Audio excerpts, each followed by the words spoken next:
الحمد لله وكفى وسلام على عباده الذين اصطفى أما بعد. قال الله سبحانه وتعالى: فأعوذ بالله من الشيطان الرجيم، بسم الله الرحمن الرحيم. وإني خفت الموالي من ورائي وكانت امرأتي آقرا فهب لي من لدنك وليا يرثني ويرث من آل يعقوب واجعله ربي رضيا.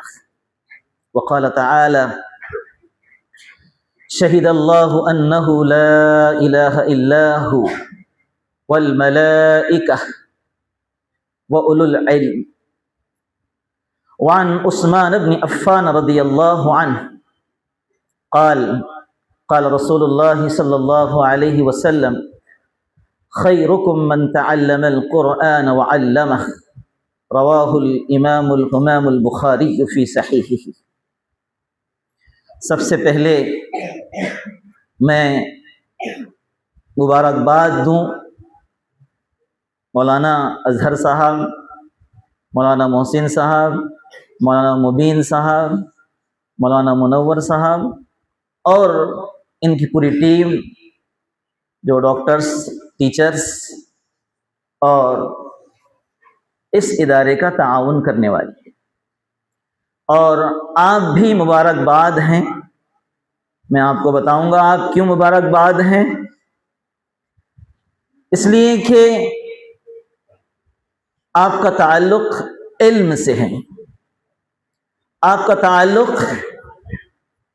قرآن سے ہے، آپ کا تعلق اس عمل سے ہے جو انسان کو انسان بناتا ہے. آپ کا تعلق اس مشن سے ہے جو براہ راست نبی کریم صلی اللہ علیہ وسلم سے جا کر ملتا ہے. اور اس ذمہ داری کو جو پوری کر رہے ہیں، ہماری اصطلاح میں اسے مولوی کہا جاتا ہے.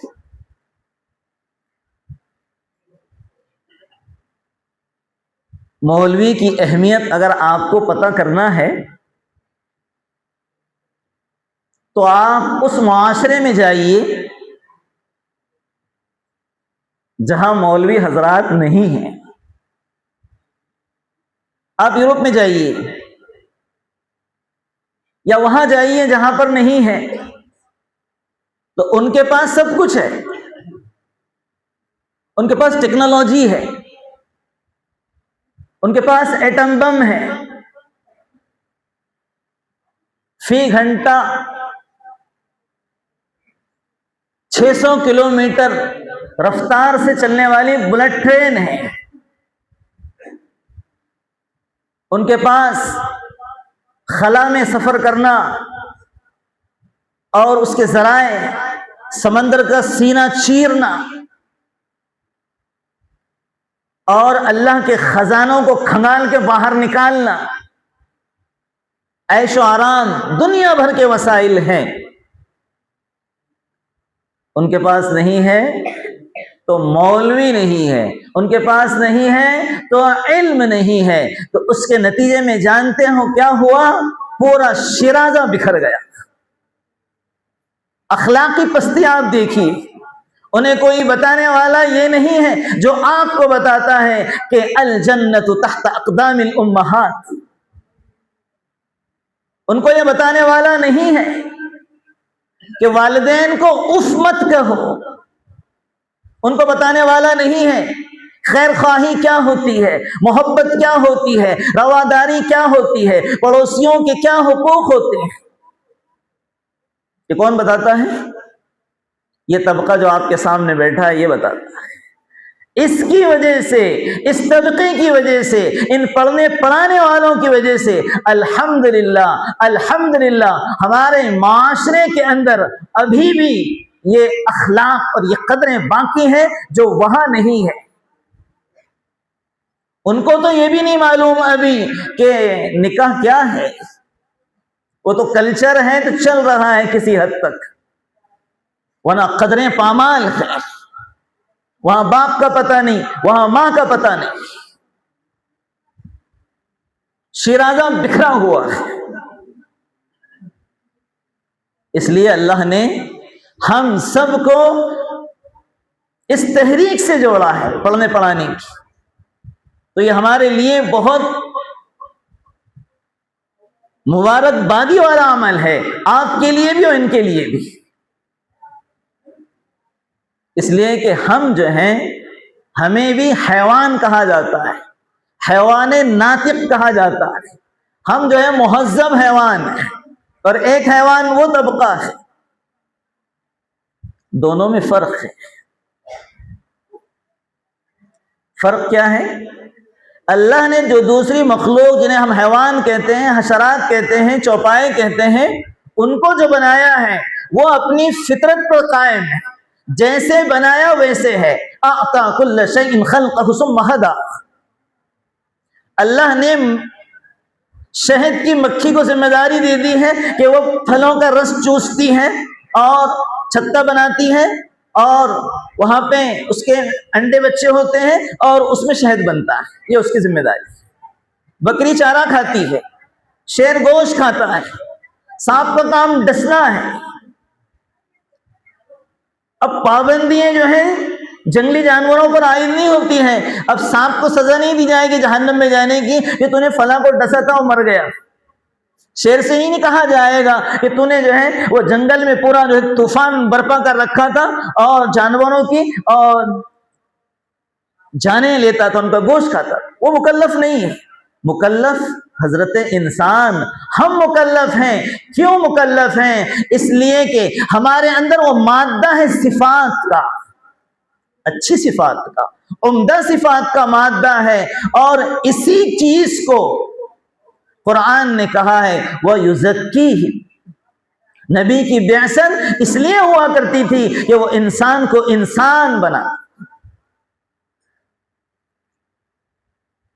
دیکھیے آج ایک بڑا طبقہ ہے پڑھا لکھا، غیروں کا بھی اور ہمارا بھی، جن کے پاس علم نہیں، جن کے پاس نبی کی سنتیں نہیں، جن کے پاس نبی کا طریقہ نہیں، ڈاکٹرز ہیں، انجینئرز ہیں، سائنٹسٹ ہیں۔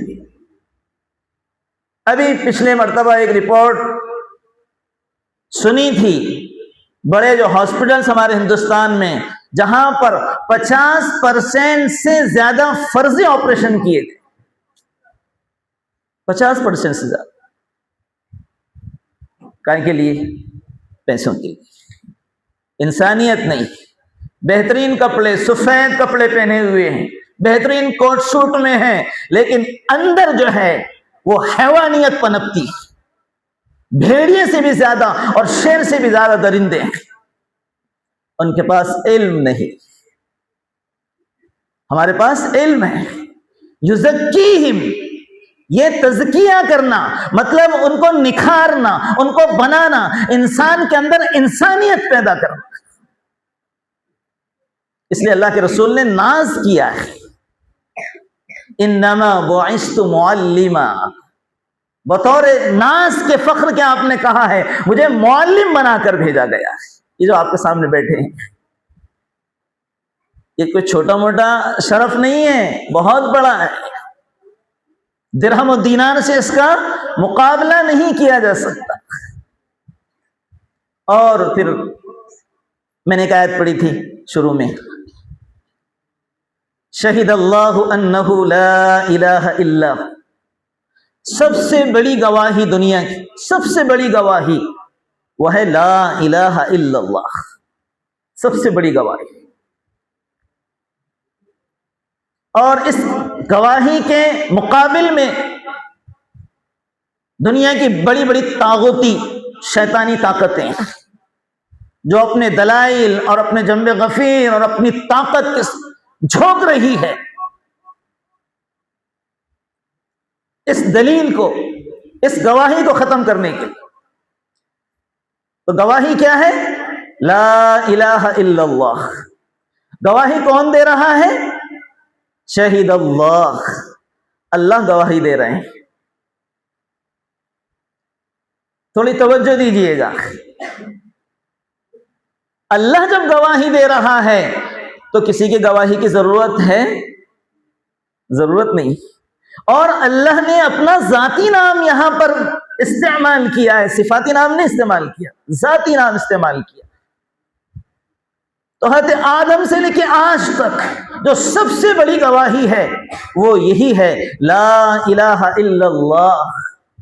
اب ضرورت نہیں تھی اللہ تعالیٰ کو اپنے ساتھ اور بھی گواہوں کو لانے کی، لیکن اللہ تعالیٰ لے کر آیا. والملائکہ، فرشتے بھی یہ گواہی دیتے ہیں. اب حضرت آدم سے لے کر نبی کریم صلی اللہ علیہ وسلم کی بعثت تک لاکھوں اربوں لوگ آئے، کھربوں لوگ آئے. اللہ نے اپنی گواہی میں ان کو شریک نہیں کیا. کس کو شریک کیا ہے پھر؟ اولو العلم.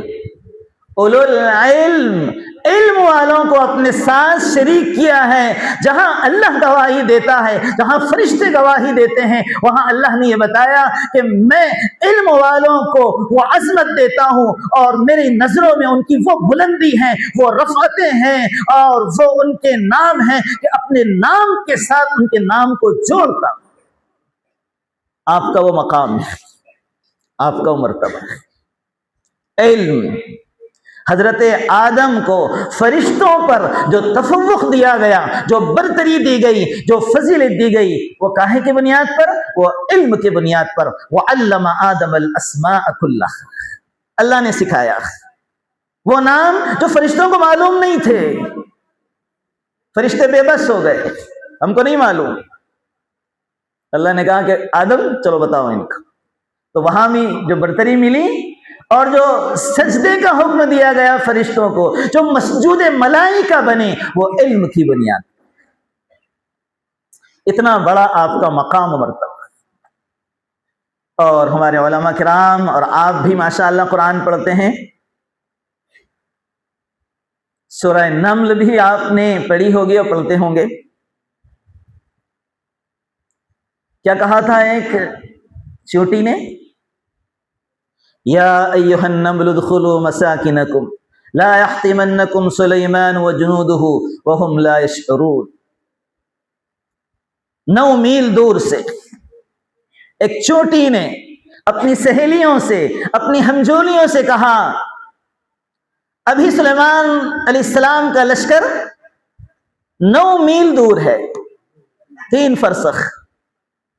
چوٹی کہہ رہی ہے اپنے بلوں میں چلے جاؤ، ایسا نہ ہو کہ سلیمان علیہ السلام کا لشکر تمہیں بے خبری میں، غفلت میں کچل نہ ڈالے.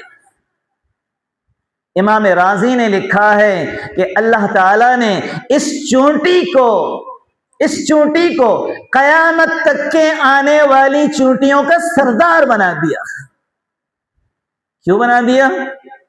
اس نے ایک بات کہی، اس نے یہ کہا کہ بلوں میں چلے جاؤ، ایسا نہ ہو کہ بے خبری میں سلیمان علیہ السلام کا لشکر تمہیں کچل دے. اس کا مطلب ہے اسے علم تھا، اس چونٹی کو علم تھا کہ یہ سلیمان اور ان کا جو لشکر ہے تربیت یافتہ، وہ جان بوجھ کر ننھی چونٹیوں کو کچلنے والا نہیں ہے. اگر ایسا ہوگا تو غفلت میں ہی ہو سکتا ہے. یہ علم تھا اس کو. اللہ نے اس علم کی بنیاد پر اس کو چونٹیوں کا سردار ہی نہیں بنایا، بلکہ خاتم الانبیاء پر، سردار رسل پر اترنے والی آخری کتاب میں ایسا تذکرہ کیا کہ اس کو ہم قیامت تک کے پڑھتے رہیں.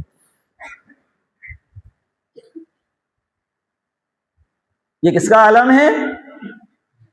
یہ 9 میل دور سے ایک نبی کو اللہ نے اتنی صلاحیت دی ہے کہ وہ چونٹی کی بات سن بھی سکتا ہے، سمجھ بھی سکتا ہے. یہ کس کا عالم ہے؟ یہ اس شخص کا عالم ہے جو مسجد اقصی میں میرے اور آپ کے آقا احمد مصطفیٰ محمد مجتبیٰ کے پیچھے اقتدا میں نماز ادا کر رہا ہے. خدمتگاروں کا یہ حال ہے تو پھر سرور کائنات کا کیا عالم ہوگا؟ اور جو ماہر ہیں حشرات الارض کے اور پرندوں کے اور دیگر چیزوں کے، وہ جانتے ہیں، ہمارے ٹیچر حضرات بھی جانتے ہوں گے کہ چونٹی کے منہ میں زبان نہیں ہوتی، چونٹی کے منہ میں وہ زبان نہیں ہوتی ہے، پھر وہ گفتگو کیسے کرتی ہے؟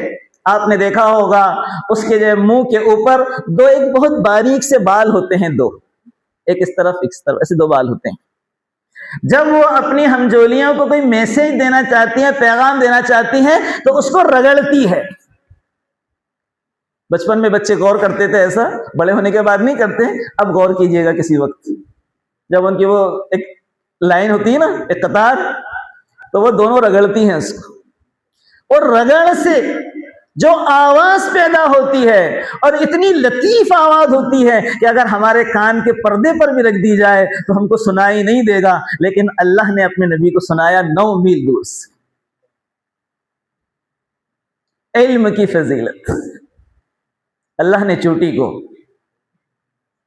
اور قرآن کے اندر بھی ہے، ہمارے علماء بھی جانتے ہیں، مکلبین تعلمونہن، کتا ہوتا ہے شکاری، شکار کیا جاتا ہے اس سے، تو مسئلہ یہ ہے کہ اگر شکاری کتا شکار کر کے لائے اور جانور مر جائے تو وہ جائز ہے، اور وہ کتا جس کو سکھایا نہیں گیا ہے اگر وہ شکار کر لے مر جائے تو وہ جائز نہیں ہے۔ اس سے کیا پتہ چلتا ہے؟ یہ سیکھنا سکھانا ایک کتے کو دوسرے کتوں سے جب الگ کرتا ہے اور فوقیت دیتا ہے، جب انسان سیکھے گا تو آپ بتاؤ کیا وہ انسان سے فوقیت نہیں لے جائے گا؟ سورہ مریم کی آیتیں پڑھی تھی اور میں نے کہا تھا کہ آپ قابل مبارکباد ہیں۔ کیوں قابل مبارکباد ہیں آپ؟ وہ ان آیتوں کی روشنی میں آپ کو پتہ چلے گا۔ حضرت زکریا علیہ السلام کی دعا اللہ نے ذکر کی ہے بالکل پہلے رکوع میں، ذکر رحمت ربک عبدہ زکریا، بوڑھے ہو گئے ہیں، بیوی بانجھ ہو گئی، بانجھ تھی، انہوں نے خود کہا ہے وکانت امرأتی عاقرا، اور اس عمر کو پہنچ گئے ہیں کہ بالکل امید نہیں کی جا سکتی کہ اولاد ہوگی۔ اس لیے ہمارے بچے یہاں سے سبق لے کر جائیں۔ سنو بھائی، جو کمزور ہیں، جنہیں یاد نہیں ہوتا، وہ بھی ہمت نہ ہارے۔ تو انہوں نے دعا مانگی اللہ تعالیٰ سے، انہوں نے کہا ہڈیاں کمزور ہو گئی ہیں، بڑھاپے کے آثار ظاہر ہو گئے ہیں، اولاد نہیں ہے، رب ہب لی من لدنک ولیا یرثنی ویرث من آل یعقوب۔ انہوں نے جو اولاد مانگی ہے وہ کس لیے مانگی؟ ہم اولاد مانگتے ہیں کس لیے مانگتے ہیں؟ ہماری نسل چلے، ہمارا نام لیوا رہے، سلسلہ چلتا رہے، ہم اس لیے مانگتے ہیں۔ زکریا علیہ السلام نے اس لیے نہیں مانگا، اس لیے ہمارے علماء نے کہا ہے کہ دعا مانگنے کا یہ طریقہ ہے اپنی پہلے بے بسی اور بے کسی اور مجبوری اور بے وقعتی کا اظہار کیا جائے، جیسے اس دعا میں وہ کر رہے ہیں، اللہ کی بڑائی بیان کی جائے، پھر اس کے بعد درود شریف اور اپنے اصل موضوع پر۔ تو نے کہا کہ مجھے اللہ ولی عطا فرما، وارث عطا فرما، جو میرا وارث ہو، آل یعقوب کا وارث ہو۔ آل یعقوب کا مطلب کہ جو یعقوب علیہ السلام جو مشن کو لے کر آئے تھے، نبوت کے اور رسالت کے اور ہدایت کے اور رہنمائی کے اور علم کے اور رہبری کے اور انسان کو انسان بنانے کے اور انسانیت پیدا کرنے کے اور لوگوں میں بھلائی کی جو مشن لے کر آئے تھے، اس مشن کو میرا بیٹا لے کر چلے۔ اور کہا وَاجْعَلْهُ رَبِّ رَضِيًّا، اے اللہ اس کو تو اپنا پسندیدہ بنا، وہ زندگی ایسے گزارے کہ تو راضی ہو جائے، تو خوش ہو جائے۔ اس کا مطلب کیا ہے؟ مانگا بھی اپنے لیے نہیں مانگا، مانگا تو اللہ کے لیے مانگا، اللہ کے مشن کے لیے مانگا، دعوت کے لیے مانگا، دعوتی سلسلے کو آگے بڑھانے کے لیے مانگا۔ ایسا نہ ہو کہ میری نسل کے اندر یہ دعوت کا سلسلہ منقطع ہو جائے۔ مانگا ایسا بچے کو مانگا، اے میرے اللہ بچہ ایسا ہو جس میں خوبیاں ہو، جس میں صفات ہو، جس میں سچائی ہو، جس میں راست بازی ہو، جس میں صداقت ہو، جس میں عفت ہو، جس میں خیر خواہی ہو، انسانوں کا درد ہو، اور ایسا مانگا جو تو جس سے راضی ہو جائے۔ اب گویا اللہ تعالی زبان حال سے کہہ رہے ہوں زکریا ہم تمہیں دیتے ہیں، اِنَّا نُبَشِّرُكَ بِغُلَامٍ اسْمُهُ يَحْيَىٰ لَمْ نَجْعَلْ لَهُ مِن قَبْلُ سَمِيًّا، ایسا نام کا دیتے ہیں کہ اس سے پہلے نام ہوا ہی نہیں ہے یحییٰ۔ اور گویا اللہ یہ کہہ رہے ہوں کہ زکریا تم نے بچے کو ہمارے لیے مانگا ہے، ہمارے دین کے لیے مانگا ہے، ہمارے کلمے کو آگے بڑھانے کے لیے مانگا ہے، جاؤ اس کو ہم اپنا تو بناتے ہی بناتے ہیں، جاؤ ہم اس کو تمہارا بھی بنائیں۔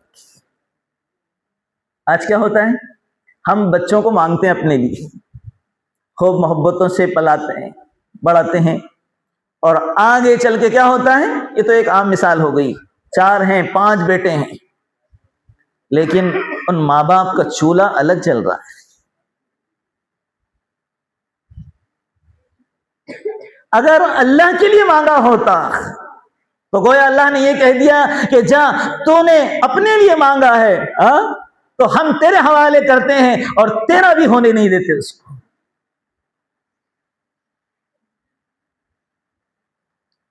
اس لیے ماشاء اللہ آپ بہت مبارکبادی کے مستحق ہیں، اور علم ہی ایسی چیز ہے جس کا درہم و دینار سے مقابلہ نہیں کر سکتے۔ کچھ نہ ہو آپ کے پاس علم ہے اور آپ کے پاس قرآن ہے تو یہ سب سے بڑی دولت ہے، اس کے آگے سب دولتیں ختم اور فانی ہیں۔ اور یہ جو تعاون کرنے والے ہیں ہمارے ماشاءاللہ یہ بھی بہت مبارکبادی کے مستحق ہیں۔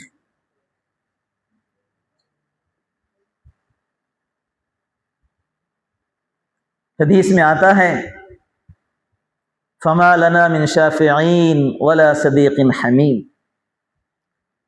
اہل جہنم کا جب فیصلہ ہوگا، جنت والے جنت میں جائیں گے، جہنم والے جہنم میں جائیں گے، وہ کہیں گے فما لنا من شافعین، کوئی سفارش کرنے والا نہیں، ولا صدیق حمیم، کوئی جگری دوست نہیں۔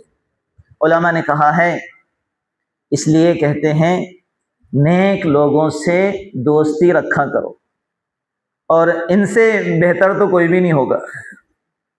تعلق ہونا چاہیے علماء سے، حفاظ سے، اللہ والوں سے۔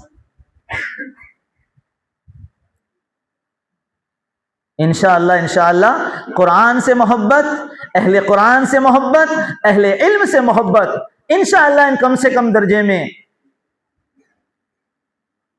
ایمان پر خاتمہ ہوگا۔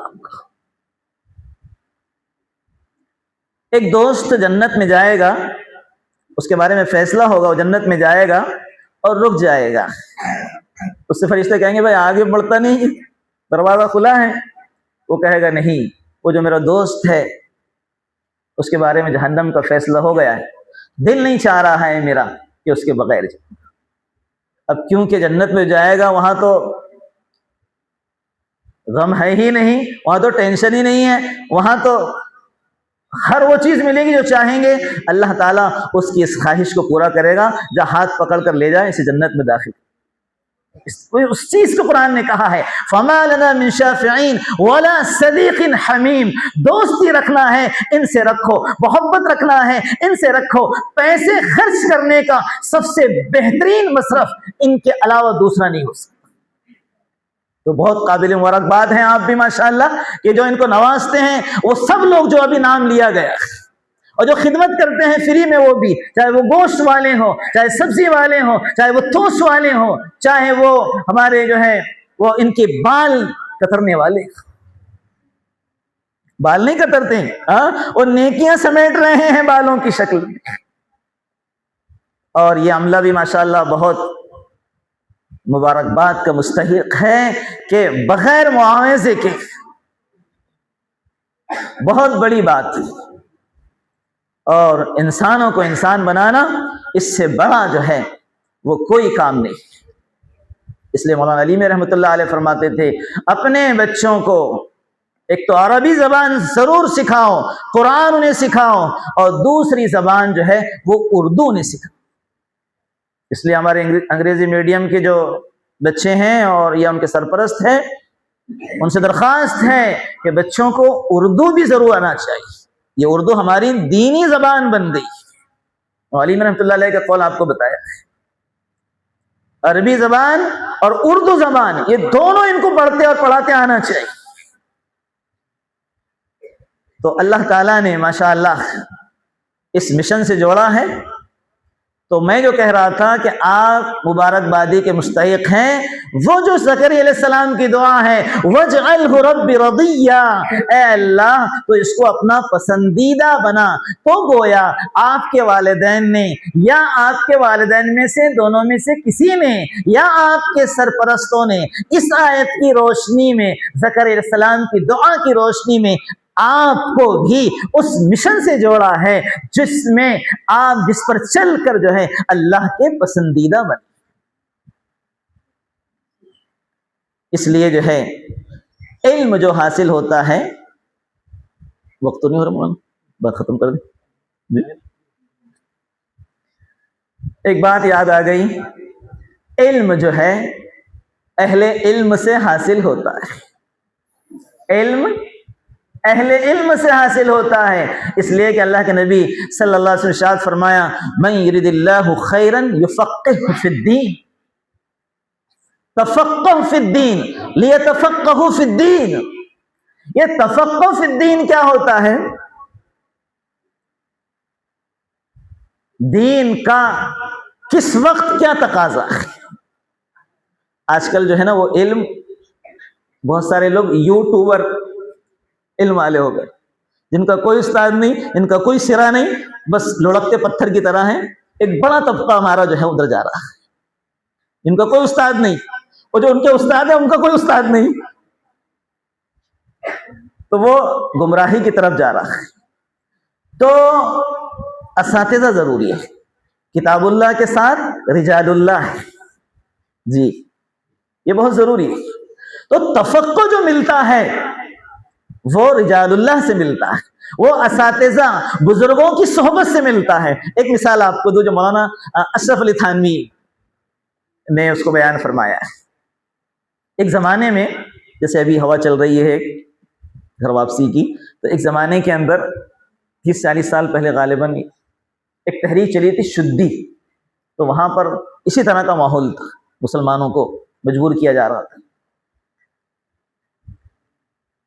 مسلمان مرتد ہو رہے تھے۔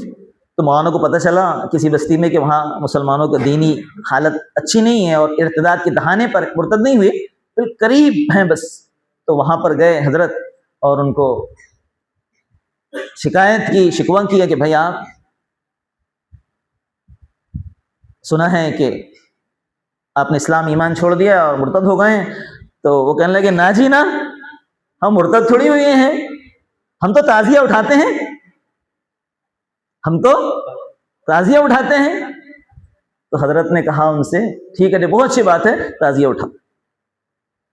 اب یہ تفقہ فی الدین سے تعلق رکھتا ہے، دین کا اس وقت کیا تقاضا ہے، کیونکہ اس وقت ان مسلمانوں میں کوئی چیز دین کی بچی نہیں تھی، صرف ایک چیز تھی جس کو وہ تعزیہ کہہ رہے تھے، اور وہ ایمان اور کفر میں فرق کی علامت تھی اس وقت۔ تو اس وقت یہ تفقہ فی الدین یہ ہوتا ہے۔ اب اگر کوئی مسئلہ لے کر جائیں مفتی صاحب کے پاس کہ بھائی ایک آدمی کہتا ہے کہ تعزیہ اٹھانا جائز ہے، تو یہ تو مفتی صاحب کی جو ہے وائٹ لگا دیں گے، بولیں گے یہ کیا بات کر رہے ہیں۔ تو آج کل جو ہے نا وہ یوٹیوب جو ہے نا وہ علم کا ذریعہ نہیں، اساتذہ ضروری ہے، جن کی صحبت میں رہ کر، جن کی جوتیاں سیدھی کر کے علم کو سیکھا جاتا ہے۔ اور میں بچوں سے کہوں گا کہ بالکل لگن کے ساتھ، محنت کے ساتھ، چاہے بچے کمزور بھی ہوں، آپ کو یاد نہیں ہوتا ہو، آپ کمزور سمجھے جاتے ہیں. آپ محنت اور لگن سے، جو سامنے بیٹھے نا آپ کے ہم لوگ، تو ہم بھی ایسے ہوا کرتے تھے، ہمیں بھی کچھ نہیں آتا تھا. کہ ہمارے استاد محترم مولانا عبدالسبحان صاحب بیٹھے ہیں، ان کی تربیت میں رہا ہوں، پوچھ لو ان کو، مجھے کچھ نہیں آتا تھا. تو محنت اور لگن سے، جو ہمارے امام ابو حنیفہ کے شاگرد ہیں یوسف، ہے نا، امام ابی یوسف، ان کو بھی کچھ نہیں آتا تھا، لیکن محنت اور لگن سے آپ جو ہے اور دعاؤں سے اس مرتبے پر پہنچ سکتے ہیں کہ آپ کے سامنے جو لوگ بیٹھے ہیں. امام شافعی رحمۃ اللہ علیہ بہت غریب تھے اور یتیم بھی ہو گئے تھے. سنو، اللہ نے آپ پر بڑا احسان کیا ہے، اللہ آپ کو اتنے بہترین اساتذہ دے رہا ہے. سنو، ادھر مت دیکھو، ادھر دیکھو. بہترین کھانا آپ کو مل رہا ہے، مل رہا ہے نا مولانا، چائے ناشتہ مل رہا ہے. یہاں جو لوگ بیٹھے ہیں پرانے مولانا تو ہیں، خیر ہمارے استاد ہیں، چائے بھی صحیح میسر نہیں ہوتی تھی. بعض مرتبہ جو ہے چائے کی جو ہے وہ خامی بتانے کے لیے جو ہے وہ، اور دال کے پتلا پن کو شکایت کرنے کے لیے وہ بزرگوں کے پاس لے جایا جاتے تھے، پوچھنے کے لیے بھائی اس سے وضو کر سکتے ہیں نہیں کر سکتے ہیں. تو ماشاءاللہ اب دور جو ہے نا بہت اچھا ہے. امام شافعی رحمۃ اللہ علیہ کے پاس کاغذ نہیں ہوتا تھا غربت کی وجہ سے. تو کیا کرتے تھے معلوم؟ وہ جو ہڈی ہوتی ہے جانوروں میں بڑی والی چپٹی ہڈی ہوتی ہے، جو کیا بولتے ہیں اس کو، جو بھی بولتے ہوں گے، وہ ہڈیوں پہ لکھتے تھے. ایک ڈھیر لگ گیا تھا ان کے پاس ہڈیوں کا، اس پر لکھتے تھے.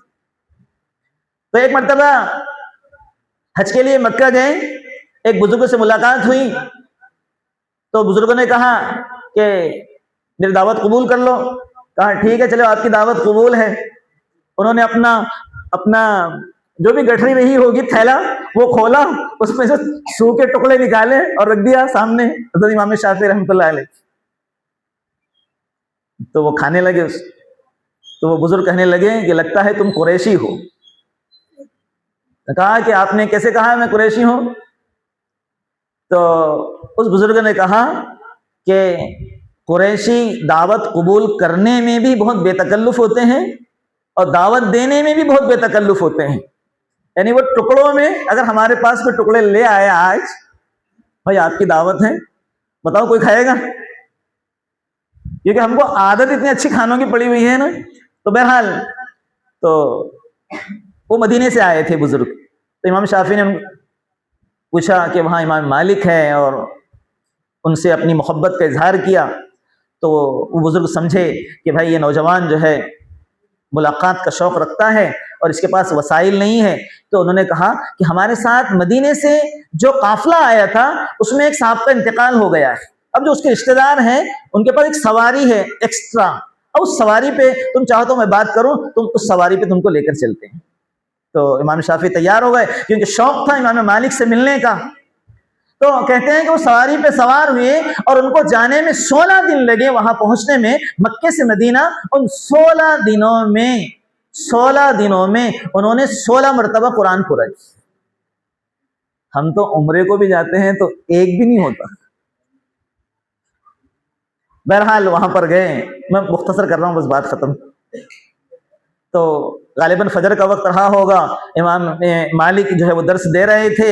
وہ سمجھ گئے کہ یہی امام مالک ہے، درس میں جا کے بیٹھ گئے. نہ قلم نہ کتاب نہ کچھ بھی نہیں، وہ حدیثیں پڑھا رہے ہیں، املا کرانا کہتے ہیں، وہ حدیثیں بیان کر رہے تھے، طلبہ لکھ رہے تھے. جب میں غفیر تھا اور ان کے پاس تو کچھ تھا نہیں، انہوں نے ایک تنکا اٹھایا اور ہاتھوں سے ایسا یوں، بس ایسا جیسے کھیل ہوتا ہے جیسا، بس چلانے لگی ایک تنکے سے ہاتھ پر. بہرحال امام مالک کی نظر پڑ گئی. مجلس ختم ہوئی، امام مالک نے بلایا، خفا ہوئے، ناراض ہوئے کہ تم یہ کیا کر رہے ہو، حدیث کا مذاق بنا رہے ہو کہ تمہارے پاس نہ کاغذ ہے نہ قلم ہے اور تم یہ کیا کر رہے ہو. تو نے کہا کہ حضرت میں غریب ہوں، میرے پاس کاغذ قلم نہیں ہے، اور یہ جو آپ کے طلبہ ہیں ان سے تشبہ حاصل کرنے کے لیے، ان جیسا بننے کے لیے بس میں ایک نقل کر رہا ہوں. اور جو آپ نے حدیثیں 100 حدیثیں جو آپ نے پڑھائی ہیں مجھے یاد ہیں، میں نے یاد کر لی. تو امام مالک نے کہا کہ چلو اس میں سے 50 ہی سناؤ. 50 کیا، انہوں نے 100 کی 100 حدیثیں مع متن مع سند کی پوری سنا دی. یہی بچہ جو ہے آج امام شافعی سب جانتے ہیں. تو آپ محنت کریں اور اساتذہ کا ادب کریں، احترام کریں، اور انشاءاللہ اللہ تعالیٰ آپ کو بہت بلند مرتبے پر پہنچائے گا.